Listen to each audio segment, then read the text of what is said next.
o nosso novo painel, que tem como uma tema Web3 é tokenização de ativos reais. O objetivo é discutir como é que a tokenização de ativos imobiliários pode democratizar investimentos e acelerar transações e, com a tecnologia Web3, trazer mais transparência e confiança ao mercado. Temos um painel muito bom. Primeiro eu gostaria de chamar ao palco a Flor Bela Galvão da Cunha, doutoranda investigadora em blockchain para real estate. Podemos dar uma salva de palmas, faz favor. Muito bem. Miguel Pupo Correia, professor catedrático e presidente do Departamento de Engenharia Informática do Instituto Superior Técnico. Uma salva das palmas. Muito bem. Paulo Madeira, coordenador adjunto na EBUPI. Muito salva de palmas. Não é fácil estar cá. Muito bem. Pedro Roseiro, vogal da Comissão Executiva do TCPT, consultor sénior em inovação ETI. Pedro. E só para dizer, o Pedro é fundamental para nós que estamos a fazer este PRR. Estamos a chatear o Pedro cada dia e ele ainda tem paciência connosco. Obrigado, Pedro, para tudo isto. E temos a nossa moderadora especial, Ana Marques, advogada of counsel. Ana, uma salva de palmas. O palco é vosso. Olá.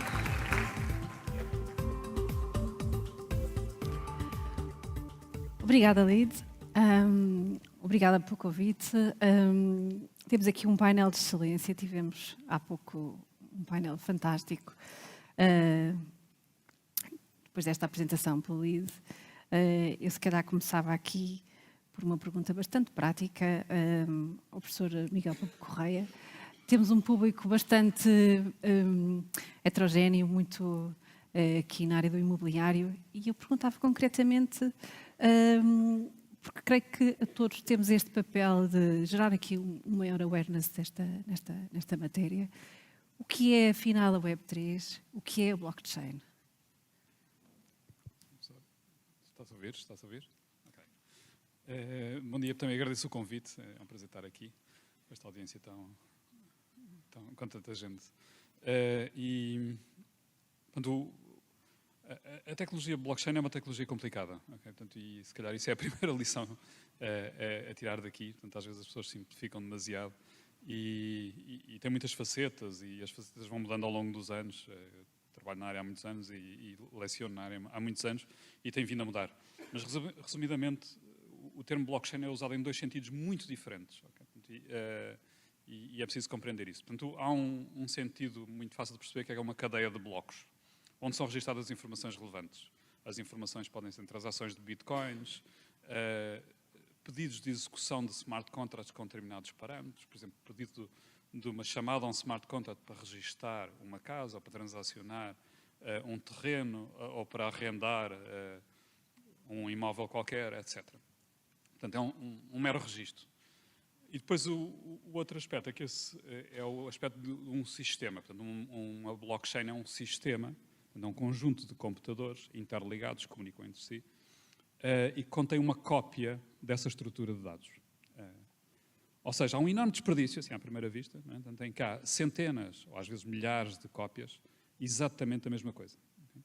Isso parece um enorme desperdício, é uma coisa pouco convencional em informática a fazer-se, mas tem um papel muito importante, que é dar resiliência e, portanto, permite confiar naquela infraestrutura para fazer coisas relevantes, como para transacionar milhões ou bilhões em bitcoins, ou transacionar coisas tão relevantes e com um preço tão elevado como uma casa, aos preços que se vendem agora em Portugal. Portanto, isso é a tecnologia. Portanto, a blockchain tem essas duas facetas, portanto, um registro, mas um registro que é copiado em muitos computadores e isso fornece-lhes a resiliência. Esse registro pode ter uma função simples, por exemplo, de transacionar, de fazer transferências de moedas ou de ativos digitais, denominados moedas digitais, como bitcoins, entre contas, funcionalidade simples, ou pode ser programável, podem-se colocar smart contracts, no fundo são programas que fazem determinadas funcionalidades. Pronto, mas essa é a ideia fundamental. Então, o Web3 é um termo mais amplo que aparece para falar de toda esta tecnologia, mas no fundo é um termo alternativo também. podemos dedicar aqui muito tempo a fazer uma distinção entre o Web3 e blockchain e DLT, mas no fundo designam mais ou menos este tipo de tecnologias, também as suas aplicações. Muito obrigada, professor. A próxima pergunta seria para o Dr. Paulo Madeira. Perguntava-lhe como pode a blockchain, designadamente a tokenização de ativos reais e os smart contracts, transformar o registro cadastral e ajudar a endereçar temas como a transparência, a segurança e os riscos de fraude, para além da eficiência. Muito bom dia, obrigado. Cumprimentar, obviamente, os meus colegas aqui no painel, cumprimentar-vos a todos, agradecer o convite também às entidades organizadoras. É difícil agora fazermos este painel depois do painel fantástico que nos antecedeu, mas pronto, cá estamos neste desafio. Bem, em primeiro lugar, eu, ainda antes de ir a essa questão, Ana, gostava só de se calhar começar. Bem, em primeiro lugar, tenho que responder ao Presidente Isaltino, não é? Portanto, ao Presidente Isaltino Moraes, mas pronto. Mas para lá chegar, queria só dar esta nota que é, eu acho que se alguma coisa ficou clara do painel anterior, é de que a dificuldade de agir nesta matéria é uma dificuldade que resulta do facto de que as abordagens que temos tido são abordagens tipicamente setoriais. Ao passo que aquilo que nós precisamos, se queremos de facto modificar alguma coisa nestas matérias, é a necessidade de uma abordagem mais sistémica. Uma abordagem, eu não acredito propriamente na ideia de plataformas únicas, ainda que estejamos a desenvolver uma plataforma que é o balcão único do prédio, que também não é uma plataforma única, é uma plataforma que se interliga com outras plataformas. E acho que, pelo contrário, falámos aqui hoje já em muitas coisas, em urbanismo, em planeamento, em tecnologia, na dimensão jurídica, sustentabilidade, alterações climáticas, enfim, eu fui tomando aqui algumas notas, transportes, essa é a componente fundamental. Eu diria que tudo isto é importante, mas precisamos ter pessoas nas políticas públicas, sobretudo, que também compreendam do que é que estão a falar e como é que isto pode, de facto, criar valor em termos relevantes para o setor público e, obviamente, como não poderia deixar de ser, para o cidadão e para o setor privado. E respondia ao Dr. Isaltino precisamente porque nós podemos ter a tokenização dos ativos que quisermos, mas não podemos deixar nunca de ter como aspecto relevante que o aspecto central é a existência do ativo verdadeiramente. E não apenas e só a representação do ativo. E esse é talvez um dos aspectos de base. E eu quero chegar aqui porque, neste caso em particular, naquilo que tem a ver com a propriedade, o que nós temos hoje é registros, no registro predial de um conjunto de propriedades, com base a referências que não sabemos se são corretas, não sabemos onde é que a propriedade está, não há uma única informação geográfica ainda hoje associada à localização desses ativos. Temos a autoridade tributária com uma base imensa de dados, onde também não há referência geográfica à localização dos ativos. Temos bases que foram construídas ao longo do tempo. Eu gostava só de recordar para aqueles que conhecerão menos, o cadastro do território em Portugal não está completo e foi isso que justificou a criação da estrutura de missão na qual hoje em dia eu exerço funções. E houve, no passado, as propriedades foram medidas a passo, foram medidas a linha. Depois essa informação foi passada para papel. Depois do papel, em alguns casos, foi passada para digital. Portanto, a realidade, por muito que queiramos, é esta. E é importante, em primeiro lugar, conhecermos bem os ativos e conhecermos bem a propriedade. Depois, a seguir, o que temos, obviamente, são o registro dos direitos sobre a propriedade, quem paga impostos sobre essa propriedade, quem são os titulares, precisamente, desses mesmos direitos. Mas eu diria que tudo tem que começar onde é que está efetivamente a propriedade, onde é que estão efetivamente esses ativos, e esse aspecto, esse conhecimento é absolutamente crítico. O país, de facto, dizia o Dr. Isaltino Moraes, em 2002 custava 150 milhões fazer o cadastro, uns anos mais tarde já custava 300 milhões, e a questão é que o Estado hoje em dia não só não tem o dinheiro, nem tem as pessoas para o fazer. E foi isso que justificou em grande medida, na sequência dos incêndios de 2017, a criação do projeto Balcão Único do Prédio, que é um balcão destinado aos prédios rústicos, mistos e urbanos, que, por várias vicissitudes, até ao dia de hoje apenas conseguiu chegar ainda à componente da propriedade rústica e da propriedade mista. Esperemos que consiga evoluir, provavelmente já não no tempo de vida da estrutura de missão, que termina no final deste ano, mas esperemos que quem continue o projeto possa fazê-lo e continuar no fundo para o futuro. Portanto, parece-nos a nós, e tem-nos parecido, pelo menos em termos de visão, uma vez que muito provavelmente, como eu dizia, não seremos nós a implementar essa realidade, mas este aspecto de, por um lado, conhecer a propriedade e onde ela se localiza é absolutamente crítico e fundamental, e depois reconhecemos, de facto, o valor e o potencial que pode ter a tecnologia blockchain nesta dimensão, e reconhecemos que também começamos a ter um enquadramento que favorece ou que pode favorecer um ecossistema onde isso possa ser uma realidade. Percebendo também, e queria também deixar esta nota, que nós vamos ter durante muito tempo coabitação de vários modelos diferentes. Ou seja, isto não vai ser uma lógica de Big Bang e agora está tudo em blockchain e é só ativos tokenizados e pronto, isto está resolvido. Isso não vai acontecer, nunca aconteceu. Portanto, nós temos diversas realidades, o país avança a várias realidades, há vários estudos internacionais que demonstram que o desenvolvimento económico está eminentemente ligado à existência de cadastros da propriedade. Nós não temos ainda toda essa informação. Nos municípios onde temos cadastro, essa informação é da década de 40, 50 e 60. Portanto, está completamente desatualizado. Portanto, e esta é a realidade prática com a qual nós vivemos. E todos os esforços têm que ser feitos, primeiro, nesta dimensão do conhecimento. Blockchain tem um imenso potencial, nós acreditamos nisso, e acreditamos que vai ser possível fazer uma ligação, a que provavelmente aqui outros colegas se irão abordar mais tarde, entre aquilo que é, no fundo, a identidade digital das pessoas, a identidade digital da propriedade e depois a possibilidade, a tokenização também dos direitos e a possibilidade de autoexecução de muitos dos direitos associados a isso.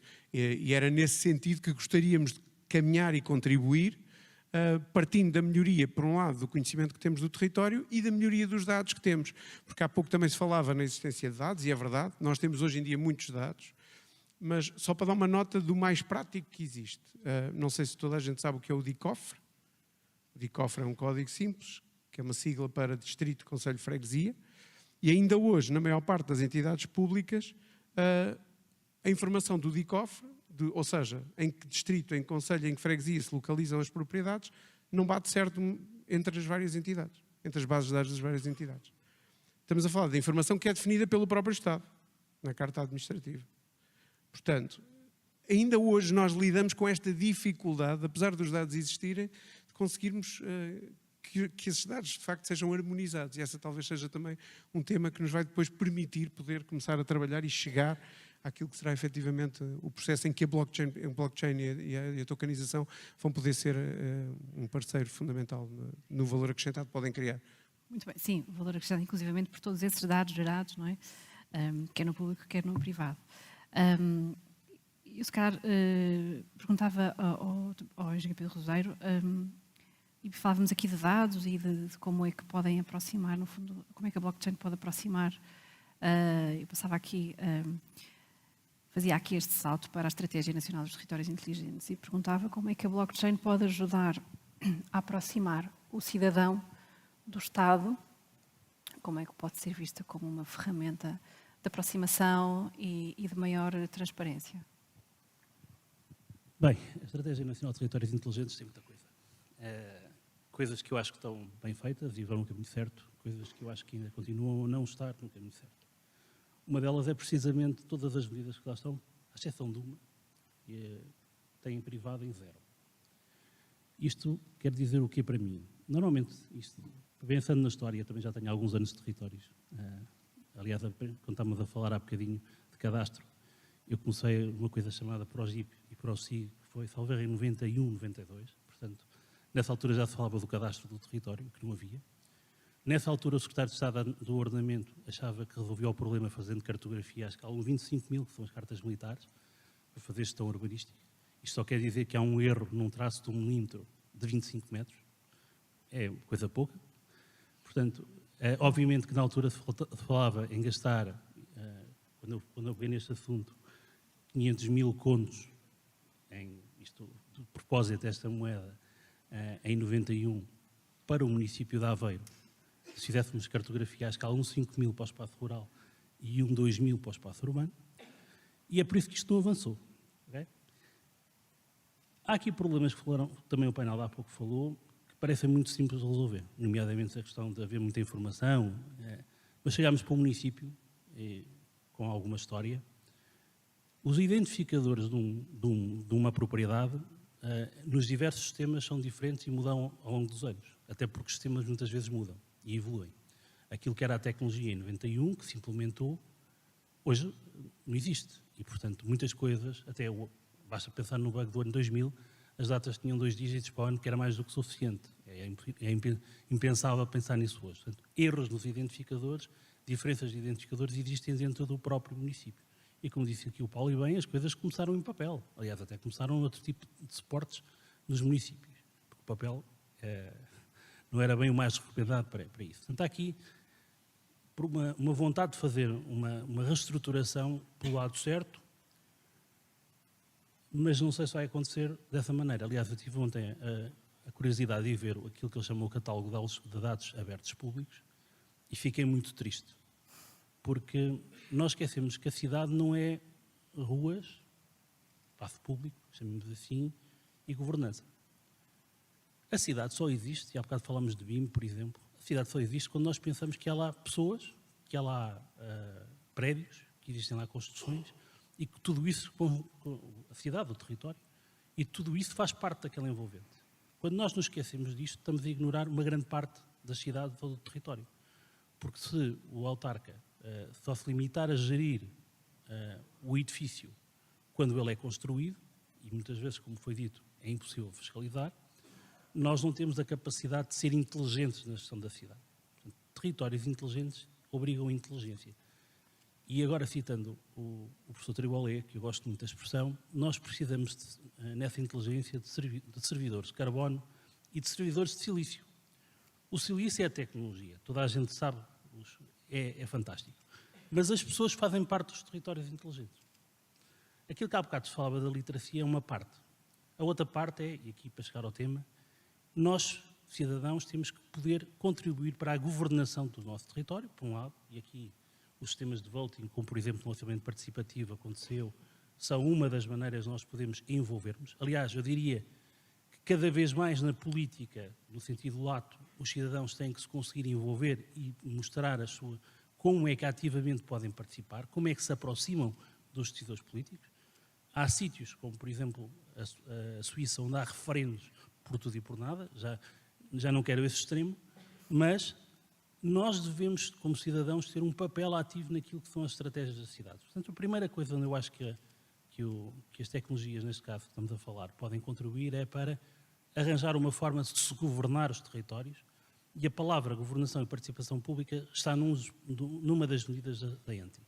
E bem, está mais pensada como é que se governa a estratégia e menos, provavelmente, como é que se governam os territórios. Aqui é que eu acho que nós temos de dar o salto. O segundo ponto, e falámos há bocado disso, falámos de coisas como mobilidade, sustentabilidade, etc. Há aqui duas coisas. Podemos ver isto. Podemos ir pela lógica pura e simplesmente das pessoas e, inequivocamente, nós não fazemos nada contra as pessoas. Aliás, a administração pública não muda mais depressa porque é feita de pessoas. Pessoas que têm a sua direção, pessoas que têm a sua inércia e pessoas que às vezes acham que sabem tudo e de hoje para amanhã mudam o rumo de todas essas pessoas que lá estão. Não funciona assim. Vou dar um exemplo. Nos Estados Unidos, quando se passou para a prescrição eletrónica, começou-se com uma política de auto-incentivo a quem, médico, prescrevia eletronicamente, para uma política de auto-desincentivo a quem não o fazia no fim. Portanto, este modelo de gradação tem que existir. Isto quer dizer o quê? Quer dizer que eu tenho que pôr nas mãos das pessoas o incentivo certo para elas terem determinados comportamentos. Nós vemos isto do lado da fiscalidade, que é o lado punitivo da coisa, e acho que tem que existir em muitos casos. Há aqui outros lados onde eu acho que nós temos que ser mais ambiciosos. E, nomeadamente, dizer, se eu for para o trabalho de transporte público ou de bicicleta, posso estar a ser recompensado com algo. E aqui, mais uma vez, a blockchain pode ser o registro e o explotar deste tipo de incentivos. Eu vou mais longe, porque falou-se há bocado de escala, e a escala não é só na construção. Dê só o exemplo da minha cidade. Uma freguesia periurbana, não interessa qual, acumula os 4 maiores empregadores do concelho. Tem um péssimo serviço de transportes públicos. O que é que acontece à porta das fábricas? Parques de estacionamento imensos. Porquê é que eu não incentivo a indústria a oferecer um passe aos seus funcionários se eles não forem de carro para a fábrica? E aqui vem o papel dos municípios. Nós precisamos de agregar vontades e criar condições para que determinadas coisas que são razoáveis, como, por exemplo, ter carreiras de autocarros que funcionem para servir aqueles propósitos, e ainda por cima são todas geograficamente concentradas, sirvam e beneficiem também a empresa. E aqui temos uma poupança que nós podemos pensar como é que a gerimos. Ou no âmbito do reporte ESG das empresas, que é uma possibilidade, que tem benefícios a médio e longo prazo, nomeadamente no financiamento, ou tratando dos mercados de carbono rapidamente e de uma forma ágil, de maneira a que haja valor nos mercados de carbono. E aqui voltamos aos créditos de carbono.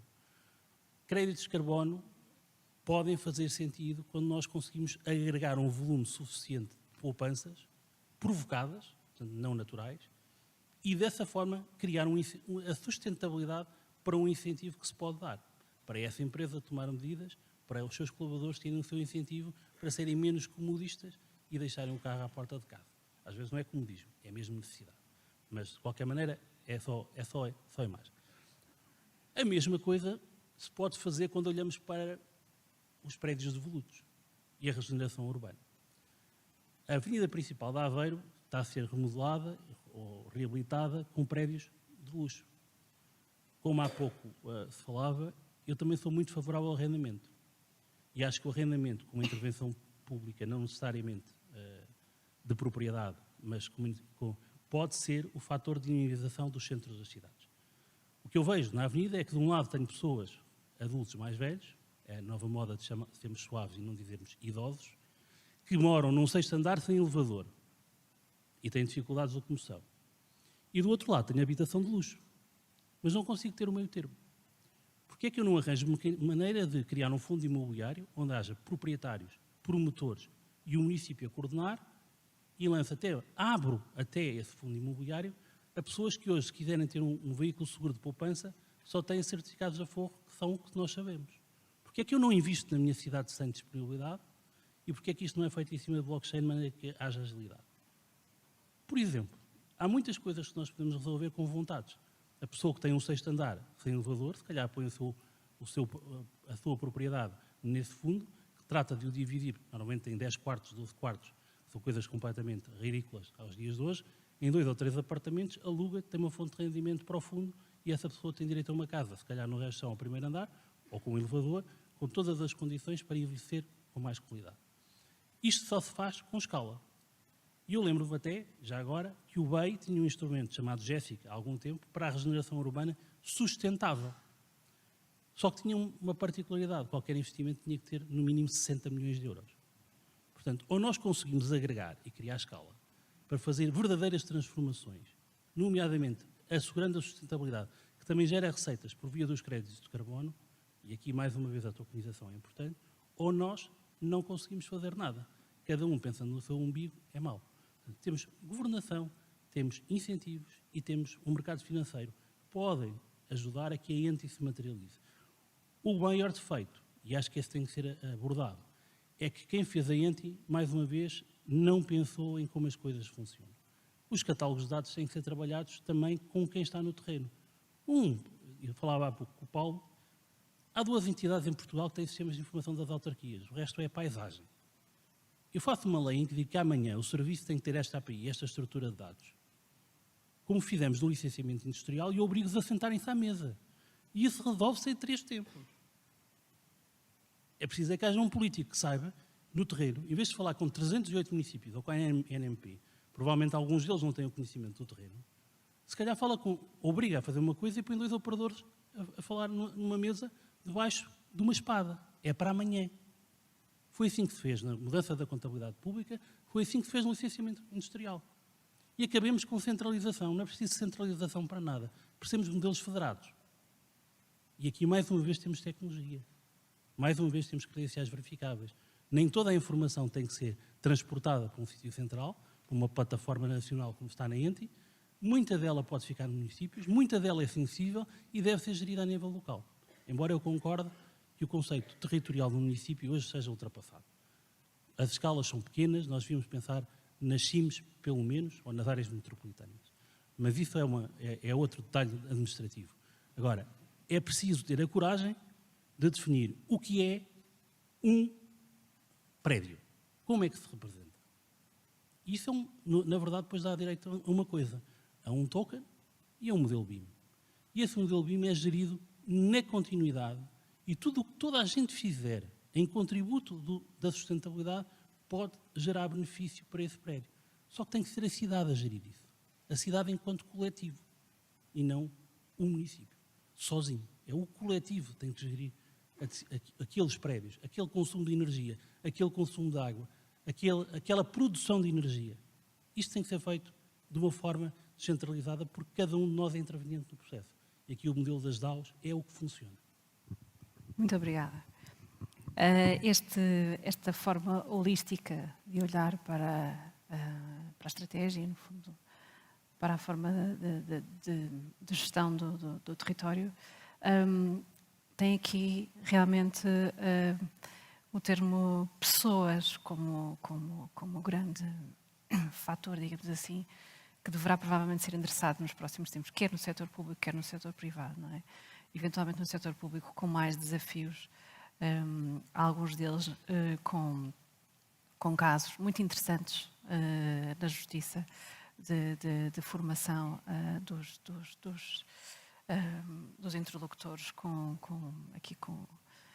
poderes de direção, um caso muito, muito interessante. Flor Bela Galvão da Cunha, aqui doutoranda, muita experiência na área da banca.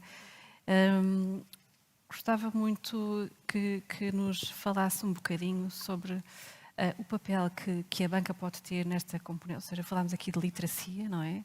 Temos um grande desafio de literacia digital, mas quando associada à literacia financeira, ela, no fundo, assume uma particular, digamos assim, preocupação, não é? Perguntava, a banca teve uma grande relevância na adoção do digital no nosso país, não é? A adoção rápida, por exemplo, todos nos lembramos do MBWay na altura do Covid, não é? A chave móvel digital também foi um grande êxito, isto já noutro setor, mas de facto a banca tem estado aqui, tem funcionado como uma grande alavanca para o digital. Assistiremos a um papel da banca também precursor e de ajuda à adoção da Web3? Muito obrigada. Queria agradecer o convite por estar aqui com o Tiago. Obrigada, Tiago, por esta oportunidade e um bom dia para todos os presentes. Muito obrigada. Essa questão é uma questão interessante e crítica. Se a banca vai adotar ou não a Web3, vai ser precursora. Não acredito muito que esteja na frente do desenvolvimento da Web3 e da blockchain, porque para adotar uma tecnologia desta natureza é importante primeiro haver um framework, ou seja, um quadro regulatório que permita também ao setor financeiro ter aquela confiança de poder introduzir a tecnologia. Como sabemos, o setor financeiro é muito regulado e supervisionado e toda a tecnologia que integra tem o cuidado sempre de verificar se há uma boa aceitação por parte dos reguladores ou não, e a blockchain ainda não está nesse nível. Bom, também poderemos aqui colocar a questão muito bem, e então como é que vai ser com a concorrência com os ativos, os criptoativos? Uma vez que os neobancos já têm, já transacionam, temos o Revolut, que agora tem uma licença para operar em Portugal e transaciona este tipo de bens. Em Portugal já há cerca de 1 milhão de pessoas que fazem investimentos em criptoativos. Portanto, não é de todo suficiente, a banca tem que olhar para este mercado como uma oportunidade, e também há aqui um outro papel que eu, pelo menos, acredito, que cabe à banca desenvolver, e é uma oportunidade e não uma ameaça, que é a custódia das carteiras digitais. Na carteira digital nós guardamos os ativos, estes ativos digitais, que agora estão em outras aplicações ou em bancos como o Revolut. Podemos olhar para eles como se fosse uma carteira de custódia de investimentos em ações ou noutro tipo de ativos, ou uma conta à ordem, porque não? Isso é um papel que a banca também pode desenvolver. A partir do momento em que o setor financeiro olhar para a custódia de uma wallet digital como um serviço que pode prestar aos seus clientes, expande o negócio, porque dá confiança, quer queiramos, quer não, o setor financeiro ainda é um setor que dá confiança ao mercado. Se o setor financeiro disponibilizar, eu sinto-me mais confiante, porque sei que é um setor regulado. Pese embora os acidentes que nós podemos contar lá para trás, na realidade é um setor regulado e ainda é um setor de confiança. Se o banco oferecer, eu tenho mais confiança. E nessa matéria, sim, não há volta a dar. Os bancos têm que olhar para a tecnologia como uma alternativa e como uma ferramenta. No fundo, a tecnologia é isso, é uma ferramenta, não é mais do que isso. É uma ferramenta que nos permite entrar num determinado negócio, resolver um problema, e a blockchain ou estas redes de registro distribuído são uma solução. Não tem necessariamente para todas as operações, e agora até puxando um bocadinho para o real estate, para todas as transações, não tem necessariamente que integrar a tecnologia de per si, dentro do próprio banco, mas pode perfeitamente fazer uma interface com esta web. No fundo, nós pensamos, o blockchain é como uma internet. Portanto, é um nível 3 da internet, permite uma transferência de valor efetivo que a Web 2 não permite, mas é uma rede de internet que, mesmo que eu não atendo dentro do banco, criando este interface com as APIs, que hoje em dia fazemos isso com tantas tecnologias, posso perfeitamente, como banco, beneficiar da tecnologia. Como? Neste setor em concreto. Como sabemos, alguns de nós saberemos que esta tecnologia, a bondade dela é que permite uma auditabilidade em tempo real, permite que todos os participantes tenham acesso à mesma informação ou à informação dentro do seu perfil que lhe está admitida. Nem todos terão acesso à mesma informação, mas pelo menos teremos acesso a uma informação única, uma verdade única. O que entrou é o que lá está, é imutável, é isso que eu vejo. O que é que isto permite? Sem discutir a qualidade dos dados que lá entram, portanto, esse é outro tema. Mas sem discutir isso, vamos partir do pressuposto que os dados foram bem verificados e entraram corretos. Estes dados são corretos. Se são corretos, o papel do banco normalmente no setor imobiliário é mais de financiamento. E nós gastamos muito tempo, tal como qualquer indivíduo que entra num negócio, a verificar documentos a vários níveis. Entra numa área é verificado, entra noutra área é verificado, depois tem mais uma verificação. Se a informação entrar, nós tivemos o tal do BIM, que há de estar disponível a partir de 2027, segundo a informação, que nos permite esta informação única sobre o imóvel. Eu recebi aquela informação, aquele é o dado, não vai haver mais verificações. As verificações o que é que implicam? Tempo e dinheiro. Isto é custo dentro de um processo. Ora, se é tempo e dinheiro, alguém vai pagar. Quem é que paga? O cliente. Se o processo for mais ligeiro e se a informação for mais credível logo à partida, é muito mais rápido, aumenta a liquidez no mercado, permite aumentar a transacionalidade e, portanto, em vez de reduzir intervenientes no mercado, até vai aumentar. Eu até acredito que as pessoas que são os intermediários neste processo, este aumento de liquidez aumenta a transacionalidade e a confiança, portanto, mais operadores poderão entrar no mercado. Reduz o tempo, reduz o custo dentro da estrutura, significa que para o cliente o custo também será melhor. E, portanto, nessa matéria, sem integrar a tecnologia, pode perfeitamente aceitá-la. Agora, isto leva a um outro tema, que é a literacia. E a literacia aqui, eu gostaria de falar a vários níveis. Há para os utilizadores e também para os profissionais. E há a literacia que é alimentada pela nossa curiosidade, porque nós queremos aprender, percebemos que há um problema, queremos resolvê-lo, como resolvê-lo. E é a nossa curiosidade que nos leva. Foi a curiosidade que me levou a estudar blockchain a partir de 2017. E, por outro lado, há o que nos ensinam, ou a curiosidade também que é criada, pode ser a comunicação social, os governos, as associações. Esta curiosidade pode ser criada, e aí um aspecto que eu gostava de referir relativamente a esta curiosidade. A cultura em Portugal, nas organizações em Portugal, não alimenta muito esta curiosidade que leva à autoformação. Porquê? Porque a curiosidade normalmente nasce da necessidade de resolver um problema e eu percebo que posso tentar resolver de forma nova. Isto leva-me à inovação. E inovação implica, de vez em quando, errarmos. E por isso as organizações têm que aceitar que às vezes erramos para introduzir algo novo. Se esta cultura não estiver introduzida na organização, leva a que os colaboradores não tentem. E, portanto, aquela curiosidade que levava a um processo criador e de desenvolvimento contínuo vai levar a uma regressão no conhecimento, porque não estimula esta curiosidade. Depois há o lado das faculdades, que também é extremamente... Estou numa faculdade, posso falar disto? É muito importante o papel da faculdade nesta passagem de informação a vários níveis, focando no blockchain. Isto tem vários níveis. Tem quem desenvolve, tem quem implementa os projetos, porque tem que olhar para a tecnologia como uma ferramenta para os processos. Não basta digitalizar um processo, porque isso não vai aumentar a eficiência. No máximo aumenta a rapidez, mas não a eficiência. tem que se formar os decisores e nas áreas de gestão, nos cursos de gestão, o tema tem que estar integrado e, em minha opinião, devem começar cedo a observar o que é que se está a passar no mercado. Eu, quando comecei a estudar blockchain em 2017, não havia nada em Portugal, ou eu não encontrei, porque eu procurei nas plataformas edX, Coursera, noutras faculdades. E eu acho que isto cabe também às nossas escolas perceber e tentar testar, tentar colocar essa inovação o mais cedo possível. Se nós trabalharmos de forma colaborativa, e é possível, hoje em dia temos acesso à informação, é possível ver o que é que se está a passar noutras geografias, é trazer, porque quanto mais cedo nós trouxermos, mais o termo e o conhecimento está em cima da mesa, mais cedo desperta a curiosidade, mais cedo estamos preparados para a introdução. E sim, acredito que a blockchain, pelas suas características, pode acrescentar muito valor neste mercado. Muito obrigada. Falámos aqui de a capacitação vai surgindo, não é? E aqui o awareness, eu creio que o evento de hoje, enfim, bem como outras iniciativas desta faculdade, ajudam aqui neste processo de awareness e sobretudo nesta matéria tão criptográfica, digamos assim, vamos roubar aqui esta expressão.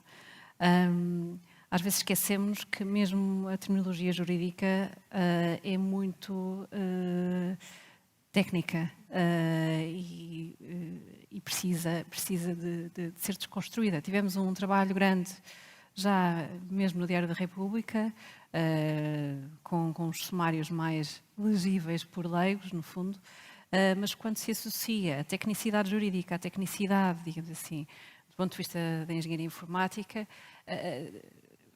juntam-se aqui, no fundo, duas componentes bastante desafiantes, quer para o público em geral, quer para o setor público, quer para o decisor político, no fundo, não é? Perguntava aqui ao professor Miguel Pobo Correia, que muito tem feito também aqui pela Awareness com a sua pós-graduação, conjunta com o técnico e da Católica, da Blockchain e Smart Contracts. Eu perguntava aqui, temos o regulamento TLT, temos o Decreto-Lei 66 de 2023, temos o EIDAS 2, falta regulamentação, falta estratégia, faltam pilotos. Em Portugal, o que é que falta? Bom, isso é uma pergunta complicada. Portanto, existem, já agora a essa acrescentava o MiCA, o regulamento MiCA. Certo. Portanto, é o regulamento relacionado com os criptoativos, que foi o primeiro, não o primeiro a ser publicado, mas o primeiro a surgir, fruto também da preocupação com a fraude que existiu à volta desta tecnologia, talvez por volta de 2017, ou coisa assim. Portanto, houve muitas ICOs, né? Portanto, muitas lançamento de empresas virtuais e depois não tinham nada por trás, né? Portanto, eram mesmo. E pronto, ele surgiu na altura, foi sendo construído pela Comissão Europeia, portanto, e pelo Parlamento Europeu, e depois foi publicado agora já mais recentemente. Portanto, agora tem uma faceta mais positiva de regulamentar como é que se faz a emissão destes ativos digitais, né? Que representam alguma coisa que pode ser tangível ou intangível. E temos toda esta infraestrutura. Portanto, o EIDAS 2 também parece muito relevante. O EIDAS 2 dá o direito aos cidadãos europeus de ter uma carteira digital, algo onde vai ser... As carteiras surgiram no domínio da blockchain, da Bitcoin, etc., como a parte do utilizador, não é? Portanto, onde estão a componente do utilizador, portanto, o dispositivo, pode ser uma aplicação móvel, pode ser uma aplicação para o computador, pode ser até entrega a terceiros, onde está a informação necessária para movimentar as suas contas, que em termos tecnológicos são pares-chaves criptográficas, mas pronto, a União Europeia, portanto, agora dá aos cidadãos o direito de terem estas carteiras digitais. Em geral, estas carteiras digitais irão conter outro tipo de coisas, portanto, irão conter identificadores descentralizados, chamados DIDs, e credenciais verificáveis. Estas credenciais verificáveis são aqui muito importantes para o setor imobiliário, porque representam documentos em formato estruturado, tanto interpretável por computador. Portanto, isto é um grande problema que nós temos no setor, não é? Portanto, os documentos não são estruturados e às vezes até um formato mesmo não só estruturado como horrível, como o seu terreno acima confronta com a ribeira qualquer coisa, à direita com o terreno do Zé Manel qualquer coisa e assim por diante. Portanto, ainda pior do que estruturado, os dados que lá estão têm mesmo um significado terrível. Não é? Este é o teu formato estruturado. Não é? Portanto, tem cada valor tem um tipo, não é? Deve dizer aquilo que é exatamente, o que é que significa exatamente. E depois existem informação sobre os formatos. Portanto, estes documentos podem ser usados para representar vários dos documentos que nós temos atualmente no setor. Escrituras, licenças de utilização, certificados energéticos e um largo, etc. Portanto, todos esses documentos que foram referidos no primeiro painel e que foram apenas alguns dos muitos envolvidos neste tipo de processos.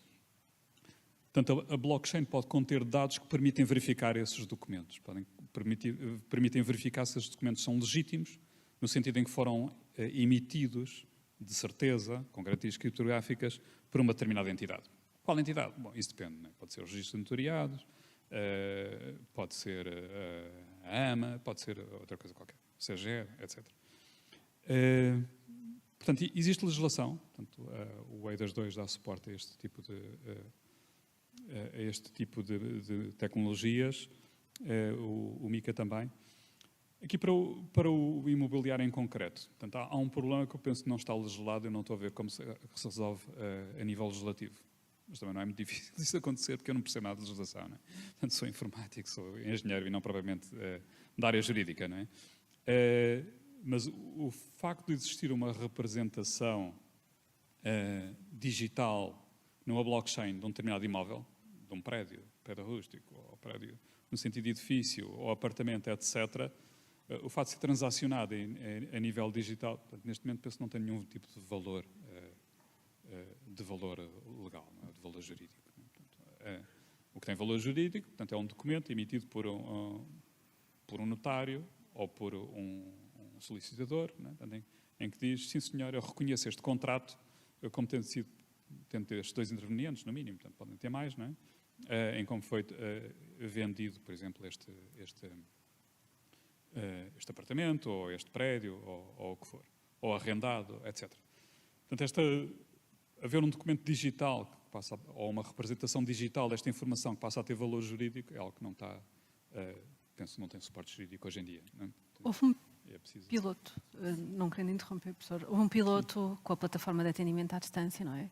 Que permitiu a celebração, por exemplo, de um contrato de compra e venda de um imóvel online, com a verificação da identidade, usando a chave móvel digital. A verificação da identidade das várias partes, com a intervenção do notário, com a intervenção de advogados, se fosse o caso, e à distância, não é? Foi um piloto que surgiu ali para o período do Covid. Faria todo sentido, na minha ótica, que fosse prolongada a sua vigência. Vamos ver. Vamos ver o que é que aí vem. Mas o documento que representa essa venda não é um documento digital. Era digital, era. Mas foi assinado com assinaturas digitais convencionais, etc. Sim, isto é, sim. Não estava assente sobre, sim, com chave móvel digital, era essa a tecnologia que na altura, sim. De facto, grande parte do edifício tecnológico está construído, não é? E até o do jurídico, não é? Portanto, o sentido das pessoas terem carteiras onde podem depois guardar esses documentos, não é? Podem ser apresentáveis, verificáveis digitalmente, e as assinaturas digitais existem, não é? Portanto, e estão em vigor.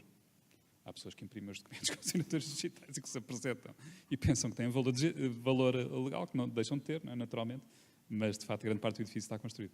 Mas penso que falta um pouco mais para de facto para esta tecnologia poder ser usada de forma puramente digital e de facto de tornar o setor mais digital. O que eu acho que é muito importante, até por causa de efeitos como o do Covid. Não é? Portanto, houve muita tecnologia que permitiu à nossa sociedade funcionar normalmente durante o Covid, portanto, e o imobiliário foi um setor difícil, não é? Portanto, em que as escrituras são feitas presencialmente, não é? Portanto, excetuando esse caso que eu, aliás, desconhecia. Sim.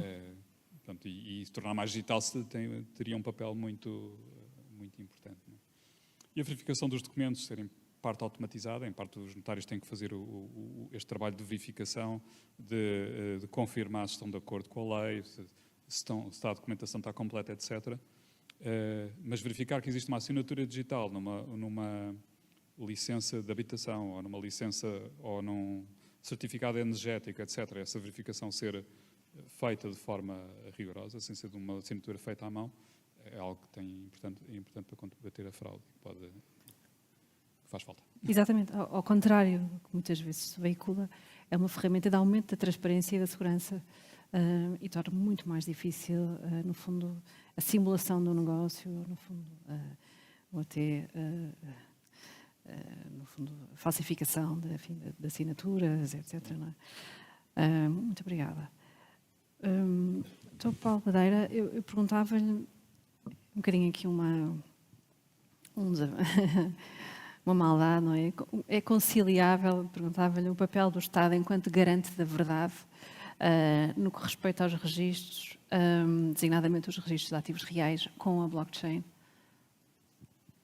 A pergunta é ótima, não é? Quer dizer, até porque a blockchain e sobretudo para quem acompanhou, digamos assim, o surgir e um bocadinho as ideias que estavam por trás, não é? Portanto, muito disruptivas daquilo que é o poder central, entidades centrais, não é? E a verdade é que nós hoje, o que estamos aqui a falar, que acaba de referir o professor Miguel Papo Correia, vai muito ao sentido de papel importante das entidades públicas enquanto emissores, enquanto garante da autenticidade, da fiabilidade da informação, não é? Portanto, eu acho que isso é talvez dos aspectos mais relevantes que infelizmente, a meu ver, e agora estou a falar a título meramente pessoal, não tem conseguido passar junto do decisor político. Tem sido muito difícil passar isso junto do decisor político. Ou seja, talvez também por falta de algum conhecimento mais alargado, também com alguma dificuldade em passar junto das entidades públicas, de algumas das entidades públicas. Eu acho que isso também tem sido, de certo modo, difícil. Ainda hoje é difícil implementar aquilo que o Sr. Bastonário da Ordem dos Notários há pouco referia, processos de interoperabilidade simples, não é? Portanto, eu ainda há pouco referia um caso desses com uma entidade pública onde estamos há mais de 1 ano e 4 meses para implementar um web service. Portanto, quer dizer, a partir daí tudo é mais complexo, não é? Mas esse caminho é fundamental, não é? Esse caminho é fundamental. E eu creio que aquilo que acaba de ser referido aqui pelo professor Miguel Papo Correia coloca bem a nota de que, em parte, esta ideia de que os documentos são complicados e o cidadão não tem que saber tem que saber quais são os documentos, sem bom rigor, em certa medida, eu penso que em termos de uma visão que já hoje tem suporte, como acaba de ser também já referido, para o cidadão isso poderá ser no futuro perfeitamente indiferente, não é? Portanto, o cidadão só tem que ter eventualmente credenciais verificáveis, emitidas por quem sejam as entidades fiáveis emissoras, não é? Portanto, ele é o titular da credencial, tem a sua carteira, e há entidades que atestam que aquela informação é aquela e é fiável e é verdadeira. E, portanto, basicamente quem tem que verificar isso no âmbito dos negócios jurídicos,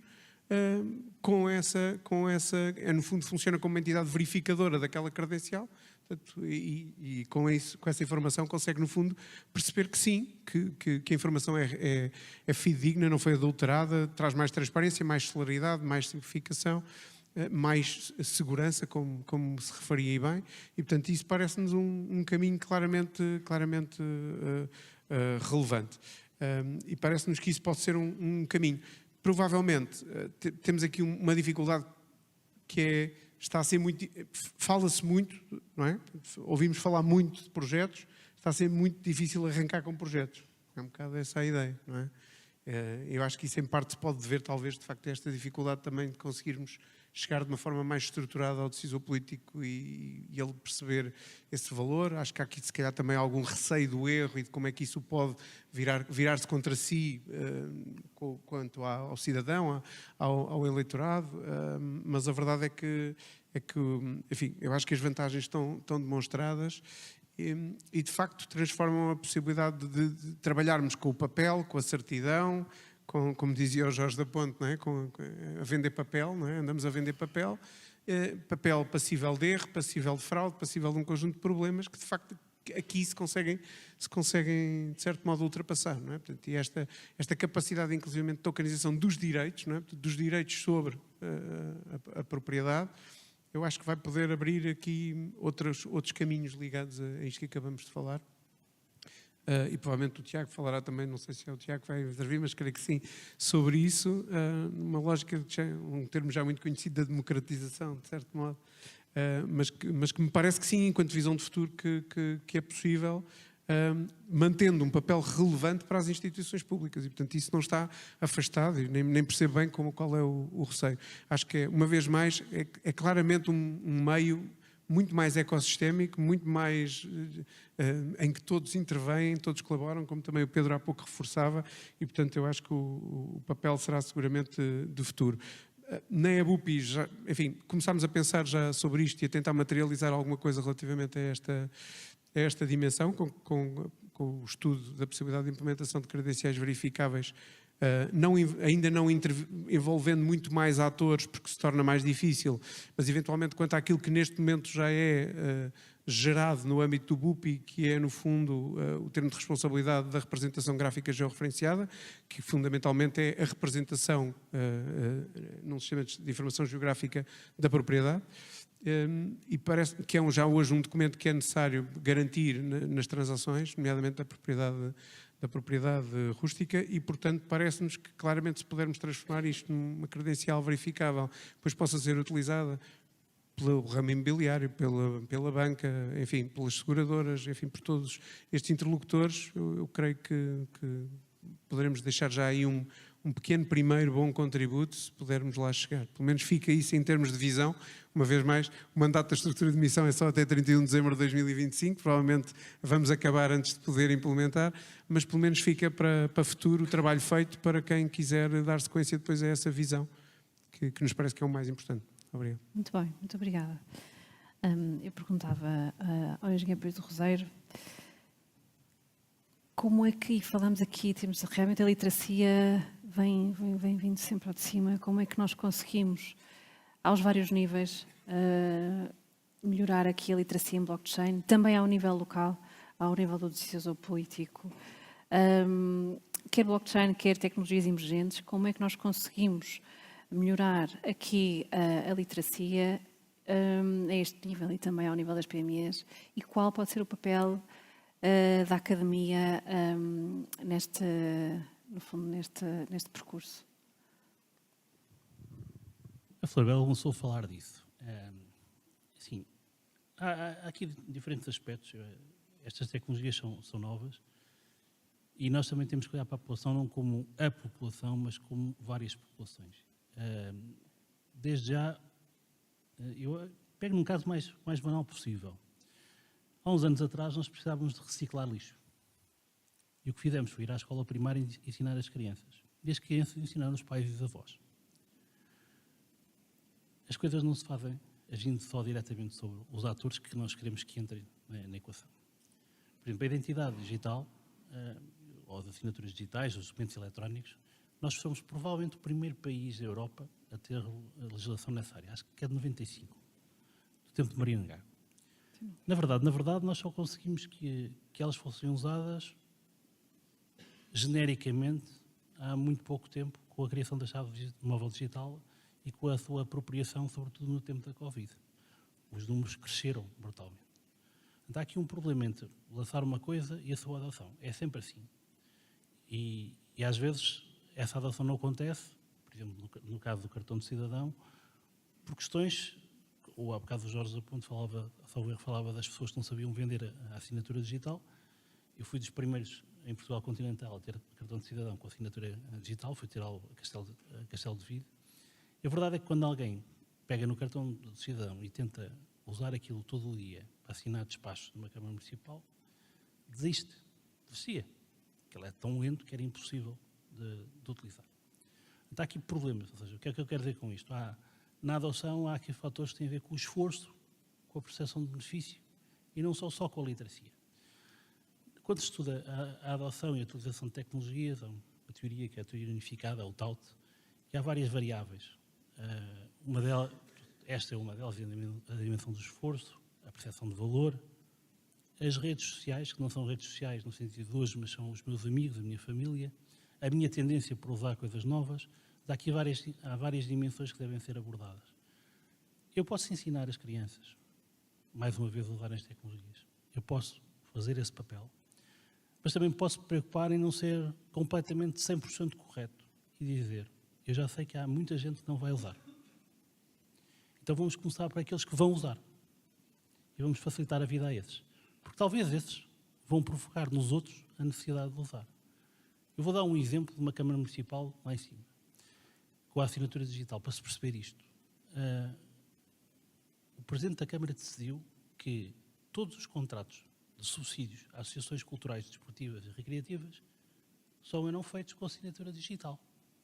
Ponto. Quem tem, tem. Quem não tem, tire.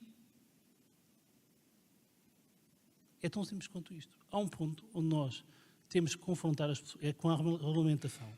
Há um ponto onde nós temos que ter a coragem de confrontar as pessoas com o inevitável. Ninguém hoje questiona se entrega a declaração de IRS pela internet. Não pode fazer de outra maneira. Ponto. Houve um processo.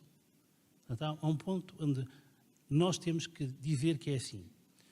A Academia, é óbvio, tem um papel. Tem um papel na formação dos professores do ensino básico, secundário, etc. E, obviamente, superior. Tem um papel na sua ligação à comunidade e na articulação com os municípios, com o poder público também, para poder criar sessões de esclarecimento.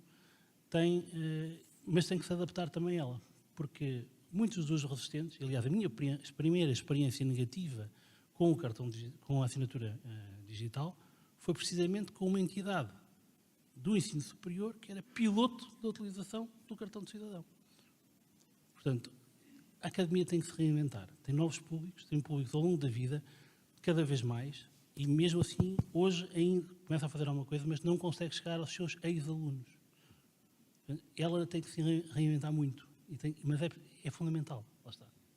Desculpa para intervenir, mas Estamos fora do tempo. estamos fora do tempo, mas também estamos perto do almoço e acho que nós precisamos de um pouco acelerar. Não leva a mal, se faz favor. Obrigada, Leite. Só- Última pergunta, e eu creio que é muito rápida. Formação ao longo da vida, eu creio que é um ponto absolutamente chave. Flor Bela, muito obrigada a todos, antes de mais, aqui pelas várias respostas. Eu perguntava, e na verdade esta pergunta podia ser para todos, coloco à Flor Bela, daqui a 5, 10 anos, como imagina o impacto da Web3 no mercado imobiliário e a evolução da tokenização de ativos reais? Eu acredito que vai acontecer, que os ativos vão ser tokenizados. E a vantagem de serem tokenizados é que podem ser, um ativo pode ser dividido em parcelas, um ativo pode ter vários tokens para um mesmo prédio, uma mesma casa, o que quer que seja, e isso permite alavancar o mercado, criar mercados novos, alternativas de investimento. Hoje em dia, o setor imobiliário é muito importante para as economias, é muito importante para as pessoas, no limite todas as pessoas precisam de uma casa para viver, e é um excelente investimento porque é muito resiliente em momentos de crise. Mas muitas pessoas não estão fora deste investimento porque acham que ele é muito complexo.